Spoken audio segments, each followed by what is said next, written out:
Alright, so this is an article from jalopnik.com. It's called Why Ultra Low Mileage Classic Cars Are the Worst Cars to Own by Jason Torchinsky. I saw an ad for a car for sale this morning, the sort of car that normally I'd be very interested in. It was an ad for a 1964 Volkswagen Beetle, and it was in incredible shape. It was also selling for an absolutely bonkers $1 million. Which even for a Beetle fetishist like myself is the same level of insane as a toothpaste made from live wasps. Why is this Beetle selling for $1 million? Because it has only 22 miles on the clock. That's also why this would be a miserable car to own.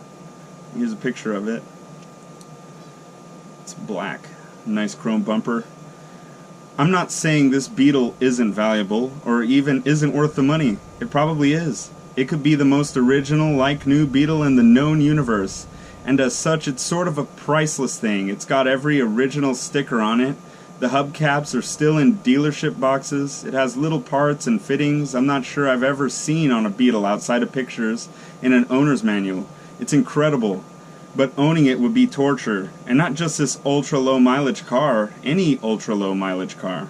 I can't imagine a more frustrating thing to have than an ultra-low mileage car I really love. Because cars are very appreciated by driving them. Anything that's valuable because of how little it's been driven is going to be something that you inherently can never truly enjoy. And I think that would be a path that leads to madness. Look at that visor sleeve thing. I've never seen that. It's amazing that it still exists. It's a brand new thing. It says 7 Mysteries of the VW. It's got all this original stuff on it. I'd kill for a mint condition mid-60s era Volkswagen, but part of why I'd commit such an atrocity for one is because I'd like to drive it.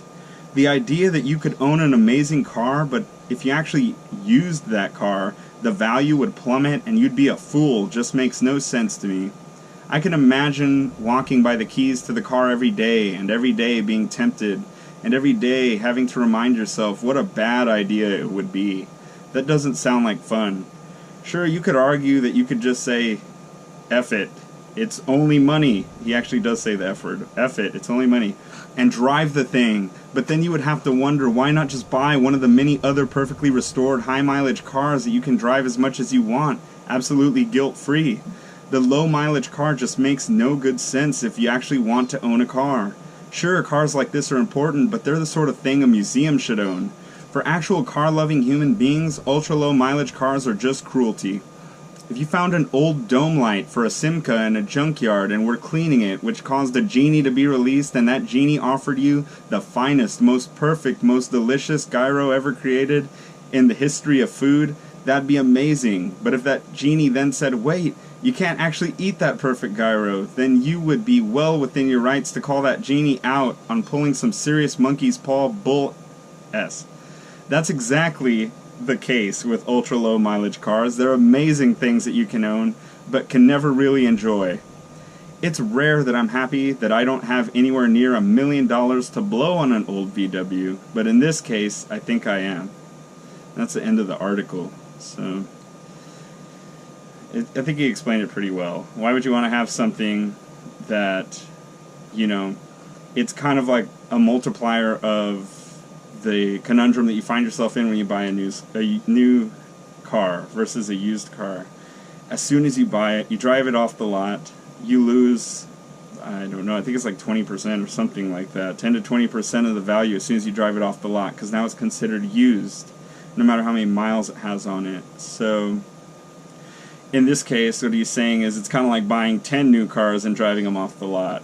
Not only do you have a car that's worth $10,000 to $50,000 that loses 10% of its value right off the bat, right? So that's anywhere from like $1,000 to $10,000 loss from driving it off the lot for a typical $10,000 to $50,000 car. But in this case, you're driving $1 million car, and although it doesn't work exactly the same, because technically it's used, I guess, because it's so old, and I guess it only has a few miles on it, because every car does have some miles on the odometer. You can't get a car that has 0 miles on the odometer because they're all tested according to standards in the United States. They're all tested for, you know, whether the brakes work, and they have to drive so many yards or miles, you know, testing those brakes to make sure that when they're sold, they don't kill anybody. So this one has 22 miles on it, and it's a gorgeous car. But one thing he didn't cover in the article that I think would seem more apparent to somebody who would take a while to think about it is that if you buy a car that's a 1964 Volkswagen Beetle from Germany and you live in the US, this car, its new life is being started in the year 2018, which is 36 plus 18, 54 years after it came out. Now you're driving a car, you know, let's say you did treat it like it was a brand new car and you drove it and you were like, ah, screw it, it's $1 million, it's just $1 million, let me drive it around. You drive it around and this car is 54 years old already. Now, let's say, you know, go 20 years into the future, how hard is it going to be for you to find parts to a car that are 74 years old? How hard is it going to be for you to find parts for this thing? Oh, the alternator went out. Well, you can rebuild an alternator, but how about something like a bushing that goes in the suspension? What are you going to do? You're going to just cover it with electrical tape? So there are some considerations there. Besides losing the value on the car, what are you going to do when this car is 20 years old? Like, you think you're going to find parts for it? You're going to have to buy as many parts as you can from the junkyard or eBay right now, and then just pray to God that those parts break down later. Otherwise, you bought them for no reason. Or you could go the other route and not buy any parts for it and then try and hunt down those parts later on, which is going to be really hard. Or try and fabricate parts. So good luck with that. I think this guy's right on the money when he says this would be a total PETA, pain in the... So if you like this video, comment, like, subscribe, and have a wonderful day.